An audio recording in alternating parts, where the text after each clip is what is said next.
Henry Okechukwu was tired. Tired of the fake smiles, the rehearsed laughter, the women who saw Naira signs instead of his heart. At just 29 years old, he had built Zenith Tech Empire from nothing, a tech company worth over 50 billion Naira with offices in Lagos, Abuja, and Port Harcourt. His face graced the covers of Business Day and Ventures Africa. Forbes had called him Nigeria's young tech titan. But success felt like a prison. Every woman who approached him came with calculations behind their eyes. How much was he worth? What could he buy them? Where would he take them for vacation? The conversations always circled back to his Banana Island mansion, his fleet of luxury cars, his private jet. Love had become a transaction, and Henry was the commodity being sold to the highest bidder. His penthouse in Victoria Island overlooked the lagoon, but the view felt empty. Designer furniture filled every corner, yet the space felt hollow. He had everything money could buy, but the one thing he desperately wanted, genuine love, remained elusive. Every relationship felt scripted. Every "I love you" sounded rehearsed. That's when Henry made a decision that would change everything. He would disappear, not literally, but socially. He would shed his billionaire identity like an old coat and walk among regular Nigerians as a common man. Maybe, just maybe, he would find someone who could love Henry the person, not Henry the bank account. His best friend and business partner, Kemi Williams, thought he was going crazy. "Guy, wetin you dey talk? You want leave all this luxury to go find love for street?" Kemi had been with him since their university days at Covenant. They built the company together, shared everything together. If anyone understood Henry's loneliness, it should be Kemi. But lately, something felt different about his friend. Something Henry couldn't quite place. Henry's transformation was meticulous. Gone were the Italian suits and Swiss watches. Instead, he wore simple Nigerian brands, decent, but not expensive. He moved from his Banana Island mansion to a modest two-bedroom flat in Surulere. His fleet of luxury cars was replaced by a fairly used Toyota Camry. To the world, Henry Okechukwu had taken an extended vacation abroad. In reality, he had become Henry Okafor, a mid-level IT consultant. The cover story was perfect. Henry Okafor worked for a small tech firm, earned about 400,000 Naira monthly, and lived a simple Lagos life. He shopped at local markets instead of high-end malls. He ate at buka joints instead of five-star restaurants. He took Danfo buses and Okadas instead of private drivers. The first few weeks were an adjustment. Henry had forgotten what it felt like to check prices before buying anything. He rediscovered the art of haggling with market women in Yoruba and broken English. He remembered the frustration of Lagos traffic when you don't have a private escort clearing the way. But something beautiful happened during those weeks. Henry felt free. No bodyguards following his every move. No business calls interrupting his thoughts. No fake friends calling to ask for favors. Just a regular guy living a regular life, searching for something real. Kemi visited the fake apartment sometimes, bringing updates about the company. "This your experiment they worry me, Shah," Kemi would say, looking around the modest space with barely concealed disgust. "How long you want to continue this thing?" But Henry was determined. Somewhere in Lagos, his true love was waiting. Someone who would love him for his character, not his bank account. Little did Henry know that his search for authentic love would lead him into the most dangerous trap of his life. On a rainy Wednesday evening in Ikeja, Henry's carefully planned new life collided with destiny. He had just finished a freelance project at a small office complex and was waiting for a bus when the skies opened up. The rain fell like bullets, sending everyone scrambling for shelter under the nearest canopy. That's where he saw her. Rebecca Adeyemi stood pressed against the glass wall of a pharmacy, her yellow dress slightly damp, her natural hair glistening with raindrops. She wasn't the most beautiful woman Henry had ever seen, but there was something authentic about her. No fake lashes, no heavy makeup, no designer bag. Just a regular Nigerian woman caught in an unexpected downpour. "This rain no get joyo," she said to no one in particular, checking her phone with a frustrated sigh. Henry smiled and moved closer. "Na Lagos rain be this. You go stop when he wan stop." Rebecca looked up at him and laughed, a genuine, unguarded laugh that made Henry's chest warm. They stood there for 30 minutes talking about everything and nothing. Rebecca worked as an administrative assistant at a logistics company in Ikeja.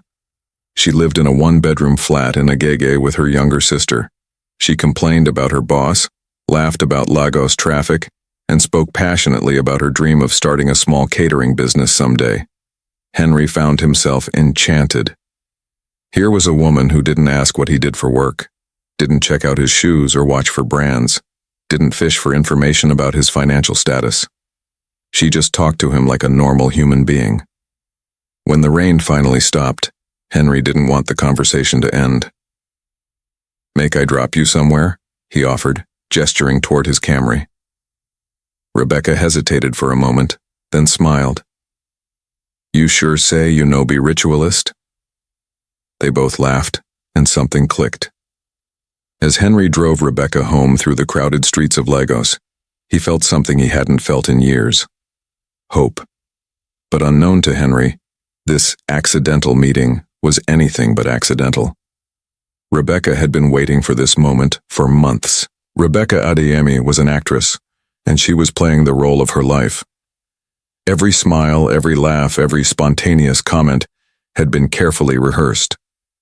She had studied Henry's routine for weeks, learning his new schedule, his favorite spots, his predictable patterns. The rainy day encounter wasn't fate. It was calculated precision. From her one-bedroom flat in Agege, rented specifically for this operation, Rebecca video called her real boyfriend and partner in crime. "It worked perfectly," she whispered into her phone, her sweet demeanor dropping like a mask. "He took the bait completely. You should have seen how he looked at me, like I was some innocent village girl." On the other end of the call, Kemi Williams smiled with satisfaction. "Good girl. Remember, this is just phase 1. We need him to fall completely before we move to phase 2. Yes, Kemi, Henry's trusted best friend and business partner, was the mastermind behind everything. He had grown tired of being the supporting character in Henry's success story. Why should Henry have everything while Kemi remained in the shadows? The plan was diabolical in its simplicity. Rebecca would make Henry fall deeply in love with her fake persona. She would gain his complete trust, learn his security details, his routines, his vulnerabilities. Then, at the perfect moment, they would eliminate Henry and make it look like an accident. With Henry gone and no direct heirs, Kemi would inherit control of Zenith Tech Empire through their partnership agreement. Rebecca had been chosen specifically for this mission. She was beautiful enough to catch Henry's attention, but not so stunning that he'd be suspicious. She was smart enough to maintain the deception, but desperate enough to go through with murder for money. Most importantly, she had no connections to Henry's world, no mutual friends who might expose the truth. Remember, Kemi coached her during their planning sessions. Henry is lonely and romantic. He believes in true love, fairy tales, all that nonsense. Give him exactly what he's looking for, a simple girl who loves him for himself. Make him feel like a hero, not a bank account. Rebecca was a natural. She had grown up poor in Ibadan, watched her mother struggle to feed 5 children after her father abandoned them. She had tried legitimate work, but Lagos was expensive and opportunities were scarce. When Kemi approached her with this offer, 100 million naira for 6 months of acting, she didn't hesitate. But as she got ready for her second chance encounter with Henry, Rebecca felt something unexpected. Nervousness. Not about the plan, but about the man himself. There had been something genuine in Henry's eyes, something vulnerable and hopeful. For a moment she almost felt guilty. Almost. Henry couldn't stop thinking about Rebecca. For 3 days after their encounter, she occupied his thoughts like a sweet song stuck on repeat. He found himself driving past the pharmacy where they met, hoping to see her again. He had her number, but he didn't want to seem desperate. In his real life, women threw themselves at him. In this new life, he had to learn the delicate dance of genuine courtship. When he finally called her on Friday evening, Rebecca's voice lit up with just the right amount of excitement. "Henry, I was hoping you would call. I've been thinking about our conversation in the rain." They talked for 2 hours about everything. Her family in Ibadan, his work in IT, their shared love of Nollywood movies and jollof rice debates. Their first official date was perfect in its simplicity. Henry picked Rebecca up from her Agege flat, which she had decorated with family photos and personal touches to sell the deception. She wore a simple Ankara dress and flat shoes, no design or anything. They went to a small restaurant in Surulere, nothing fancy, just good Nigerian food and cold drinks. Rebecca played her role flawlessly. She insisted on splitting the bill, claiming she wasn't the type of girl who expected men to pay for everything. She talked about her struggles growing up, her dreams of opening a catering business, her close relationship with her sister. Everything was designed to make Henry feel like he had found his missing piece. "You're different from other guys I've met," Rebecca said, looking into Henry's eyes with practiced sincerity. "You're not trying to impress me with money or connections. You just want to know me." Henry's heart melted. This was exactly what he had been searching for. A woman who valued substance over status. After dinner, they walked along the streets of Surulere, talking and laughing like old friends. Henry found himself sharing things he had never told anyone. His loneliness despite his success, his fear that he would never find real love, his dreams beyond business and money. Rebecca listened with apparent fascination, filing away every detail for Kemi's plan. When Henry dropped her off at her apartment, Rebecca hesitated before getting out of the car. "Thank you for tonight," she said softly.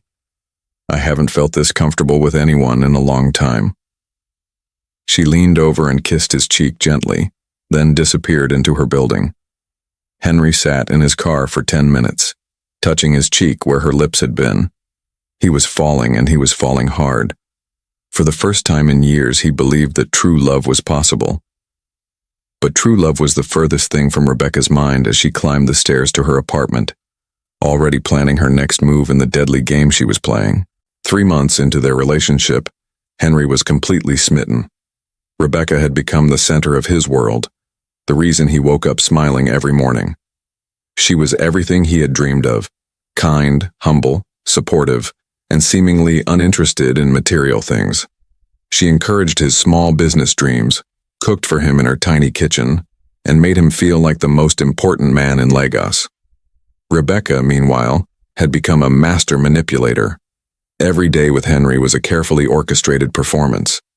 She had memorized his favorite foods, his childhood stories, his hopes and fears. She knew exactly when to be vulnerable, when to be strong, when to laugh at his jokes, and when to offer comfort for his concerns. The physical intimacy came gradually, naturally, just as Kemi had coached her. "Don't be too easy, but don't be too difficult," he had advised. "Henry needs to feel like he's winning your heart, not buying it." Rebecca played the role perfectly, letting Henry pursue her while maintaining just enough resistance to keep him interested. But something unexpected was happening to Rebecca. The more time she spent with Henry, the more she began to see him as a real person rather than just a target. He was kind to waiters and bus conductors. He helped elderly people cross busy streets. He talked passionately about using technology to solve Nigeria's problems. Sometimes late at night after their video calls ended, Rebecca found herself wondering what it would be like to actually love someone like Henry. These thoughts terrified her. She couldn't afford to develop real feelings for her target. She had a job to do, money to earn, and a future to secure. During her weekly check-ins with Kemi, she pushed down any doubts and focused on the mission. "How's our little lovebird doing?" Kemi would ask with a smirk. Still believing in true love, Rebecca would update him on Henry's routines, his security habits, his emotional state. She had gained access to his apartment, learned his passwords, memorized his daily schedule. Phase 1 was nearly complete. Henry, oblivious to the danger he was in, had started thinking about the future. He imagined introducing Rebecca to his real life, helping her start her catering business, maybe even proposing marriage. He had never felt this certain about anyone before. Rebecca seemed to love him for who he was as a person, not what he could provide financially.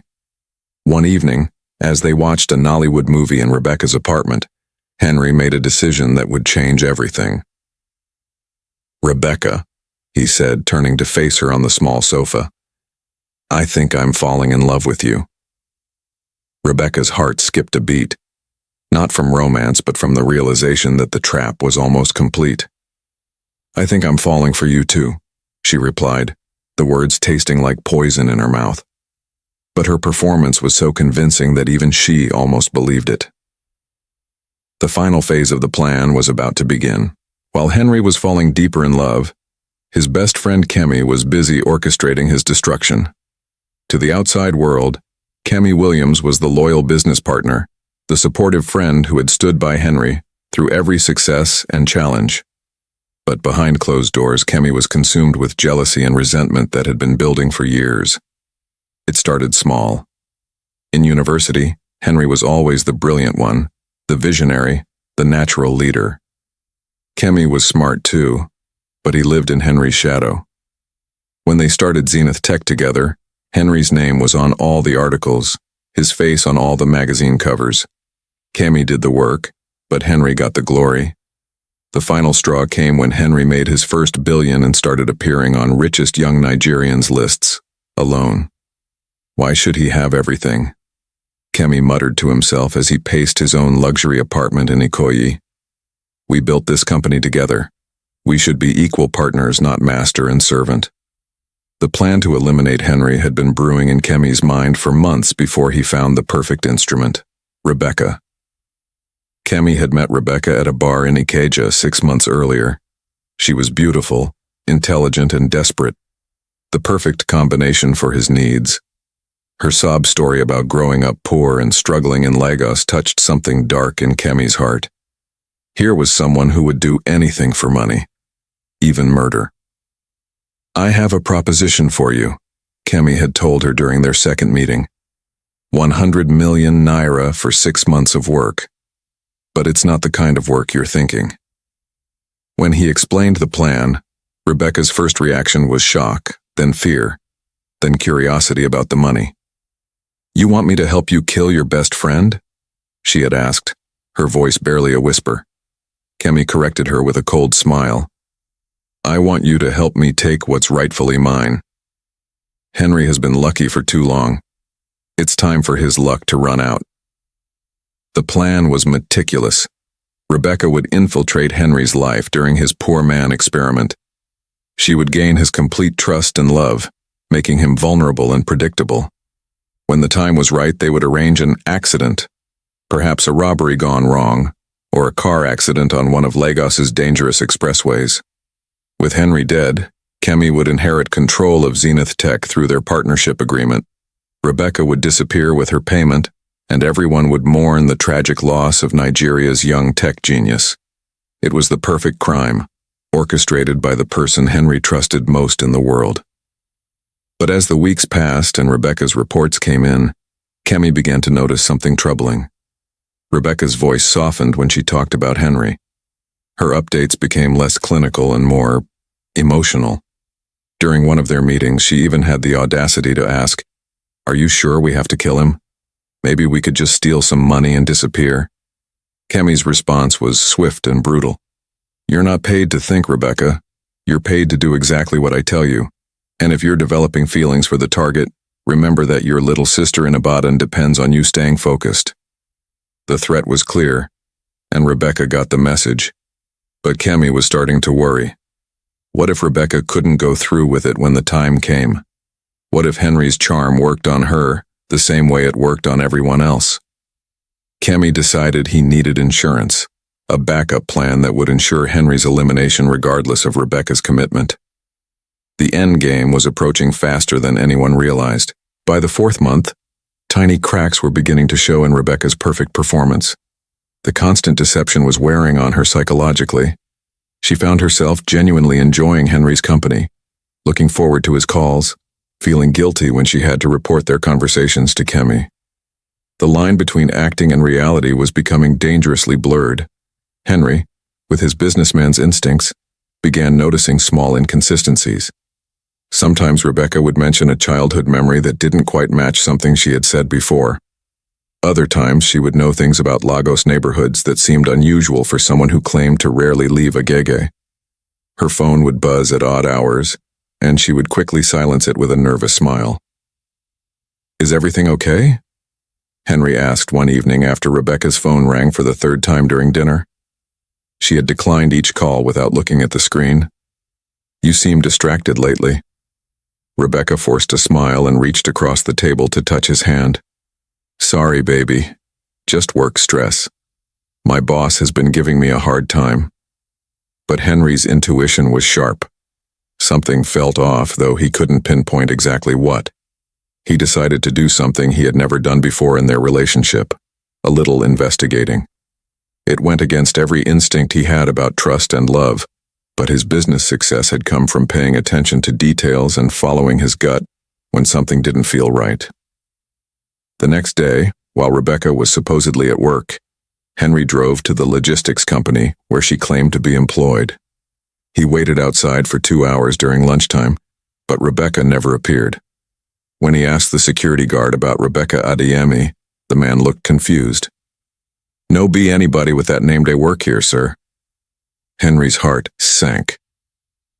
His first thought wasn't anger but fear.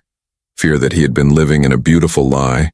Fear that the one genuine thing in his life was fake.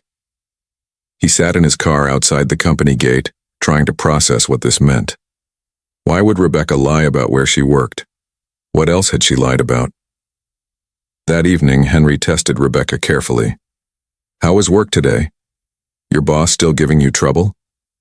Rebecca launched into an elaborate story about a difficult client and shipping problems, her lies flowing smoothly from years of practice. But Henry was listening differently now, hearing the words behind the words. Meanwhile, Kemi was growing impatient. "When are we moving to the final phase?" he demanded during his weekly call with Rebecca. "Henry is getting too comfortable.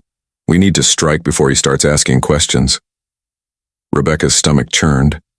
She knew Henry was already suspicious, but she couldn't tell Kemi that without admitting her own failures. "Give me 2 more weeks, she pleaded. "I need to make sure everything is perfect. We only get one chance at this." Kemi's voice turned cold. 2 weeks, Rebecca. Then we move, ready or not." As Rebecca hung up the phone, she realized she was standing at a crossroads. In 2 weeks, she would either help murder the man she was supposed to kill, or find a way to escape the trap she had helped create. The problem was, she was no longer sure which choice would destroy her more. Henry lay in his bed that night, staring at the ceiling and wondering if the woman he loved even existed, or if she was just another beautiful illusion in a life full of deceptions. Henry couldn't shake the feeling that his perfect love story was built on lies. His business instincts, honed by years of dealing with competitors and con artists, were screaming that something was wrong. But his heart wanted desperately to believe that Rebecca was real, that their love was genuine. Unable to ignore his suspicions any longer, Henry made a decision that felt like betrayal of everything he believed about love and trust. He hired a private investigator, a discreet professional who specialized in background checks for high-net-worth individuals. If Rebecca was hiding something, he needed to know what it was. "I need you to find out everything about Rebecca Adeyemi," Henry told the investigator, a middle-aged woman named Mrs. Okonkwo who came highly recommended. "Where she really works, where she really lives, who she really is." The words tasted bitter in his mouth, but he had to know the truth. Mrs. Okonkwo was thorough and efficient. Within 48 hours, she had uncovered disturbing information. The logistics company Rebecca claimed to work for had no record of employing anyone by that name. The family photos in her apartment showed people who, according to social media searches, had no connection to Rebecca. Even more troubling, her rental agreement for the Agege apartment had been signed just 1 week before Henry's first accidental encounter with her.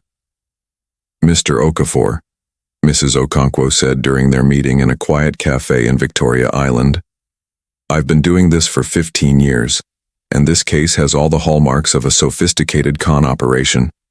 Someone has gone to great lengths to create a false identity for this woman." Henry's hands trembled as he looked through the evidence file. Bank records showed large deposits into Rebecca's account from an untraceable source. Phone records revealed frequent calls to a number registered under a false name. Most damning of all, surveillance photos showed Rebecca meeting with an unidentified man in expensive suits at various high-end locations around Lagos. "Who is the man she's meeting with?" Henry asked, though part of him dreaded the answer. Mrs. Okonkwo enhanced one of the surveillance photos on her tablet. "I'm still working on identifying him, but he appears to be wealthy, well-connected. The meetings always happen in public places, but their body language suggests an intimate relationship." Henry felt like he was drowning. The woman he loved, the woman he had planned to build a future with, was living a complete lie. But why? What did she want from him? His modest IT consultant salary couldn't be the motivation for such an elaborate deception.